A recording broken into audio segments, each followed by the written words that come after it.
Doctor સાહેબ ક્યાં છે મારા ઘરવાળા? બેન એ આઈસીયુ માં છે. હે? ઈ તો 10 ફેલ છે, ત્યાં કેમ પહોંચી ગયા?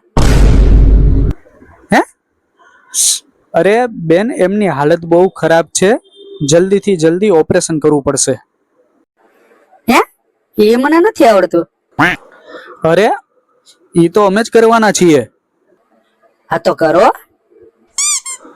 તમે જલ્દીથી પૈસા જમા કરાવો. શેના પૈસા? અમારા પૈસા. તમારા પૈસા મારી પાસે ક્યાંથી હોય? આ હું બોલે છે? અરે મતલબ ઓપરેશનમાં જરૂર પડે ને. લે, ઓપરેશનમાં પૈસાની થોડી જરૂર પડે. બેન દવા માટે, ઇન્જેક્શન લેવા માટે, આ ડોક્ટર નર્સની ફી ચૂકવવા માટે પૈસા તો જોઈએ ને. કીધું તું તને કે ભણી ગણીને ડોક્ટર બની જા. જો હવે ક્યાંથી કાઢવા પૈસા? અરે પણ મમ્મી હું હજી 12માં આવ્યો. તારા 12માનું તો નક્કી નહીં, પણ અમારું નક્કી 12મું થઈ જાહે.